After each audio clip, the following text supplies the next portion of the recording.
Hey team, it's Les. Thanks for joining me today for another edition of CHOT Teachable Moments.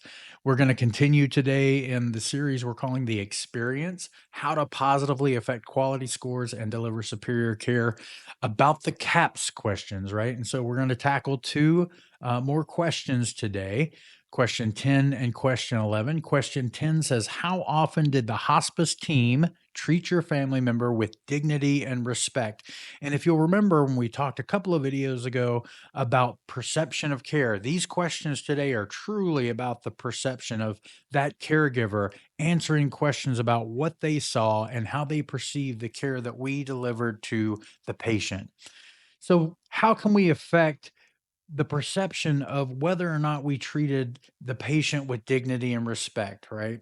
These are things that are sometimes a little hard to wrap our heads around of how we can affect these things, but there are some ways we can do that. The first thing being honoring the patient's personal preferences. And this can be as small as finding out how they want to be addressed, right? So whether it's Mr. Smith, whether it's their first name, whether it's a nickname, right? I've been in situations where all three of those things have happened when I've asked that question. And what we want to do is just make sure we're honoring that and honoring how they want to be addressed and what their personal preferences is. Do they want to typically be seen in the morning, right? Are they morning people? Are they usually sleepy in the afternoon? So we want to try to make those visits earlier in the day. Do they prefer afternoon visits? So we want to try to make that happen. Whatever their preferences are, we want to try to accommodate that. And then the family members see us doing that, right? And that equates to dignity and respect. The second thing we can do is try to help preserve autonomy and control for the patient. Many of our patients are in a position that they've never been in their life, right? Where they are now sometimes homebound, sometimes bedbound or chair-bound, and a lot of the things that they are used to making decisions about, they don't get to make those decisions anymore. So we wanna make sure that as much as possible, we can give them the ability to make choices. Sometimes it's little things, right? Again, little things, little choices that we can give them. Whether they want to as far as personal care, where they want to brush their teeth before they take their bed bath or get their bed bath, or whether they want to do their bed bath and then do other tasks. Those are little things that help us to help them preserve their autonomy and the control of the situation. And then finally, we want to treat the person and not the illness, right? We've heard this probably 100 times, right? And in hospice, it's even more of an impact that we can have when we do this, right? We're showing our empathy, we're showing our compassion in a time that's very difficult, not only for the patient, but for the family. So these little things that we can do, hand holding, right? Touch, speaking softly, being patient and kind, right? Showing our empathy and our compassion that is already in us, right? But making sure that we take the time to do those things goes a long way, right? And then question 11 is, how often did you feel that the hospice team really cared about your family member? That's a tough one, right? Because that is strictly how that caregiver who's answering that survey, right, a couple of months after the patient's passed, they're asking them, did the hospice team really care about your family? How often? And we want that answer to be always, right? We always want them to feel like we really cared about the patient. And here's some things that we can do to affect that, hopefully, right? We can communicate clearly and often. We've talked about this time and time again. That common thread that runs through all of these questions is communication, right? So we want to make sure we're practicing active listening, right? So when we're having conversations, whether it's in person, whether it's on the phone, we want to make sure we're practicing those skills, right? So taking our time, letting someone complete their thought and complete speaking before we speak, right? Processing the things that they're saying to us before we communicate back. And we want to make sure we're doing that often, right? We're clearly communicating, but we're also doing that often and consistently. The second thing we can do is show personal knowledge of the patient. And I'll give you a little example here, right? So, one time I had a patient that was in an assisted living facility. His wife had already passed. He only had one child, his adult daughter. And of course, she had her own family, she had her own career, and she couldn't be there all the time. So, most of the time when I would visit, it would be just me and the patient. And so this particular patient didn't get out of his room a lot. He was chair bound.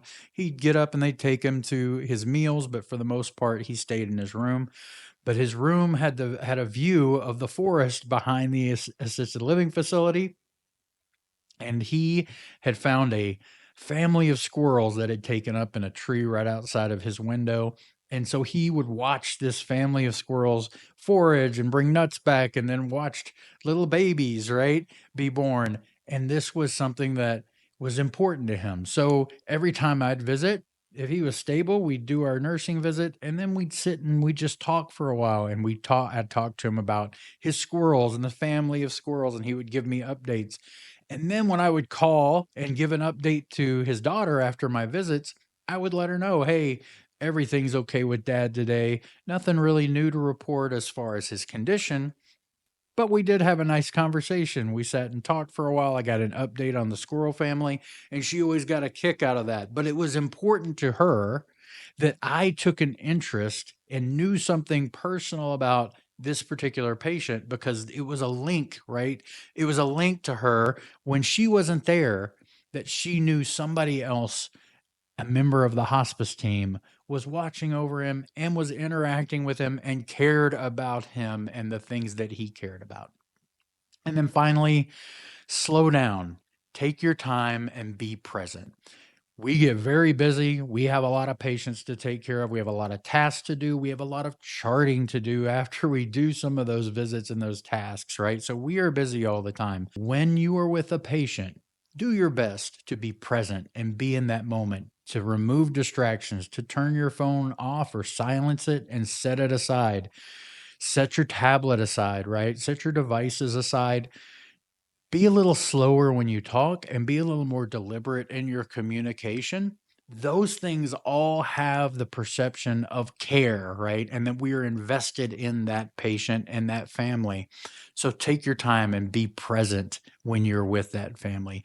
It's fine to be in a rush any other time, right? When we're not there and we're charting, we're doing that as quickly as possible, I'm sure. We're making phone calls, we're doing other tasks. But when we're with a patient, when we're with a family, just slow down, take a deep breath, and realize that for that moment, you are the most important person in that room to that patient and to that family. You're the professional, right? So they're relying on you to be there, to be present, to be invested in their care.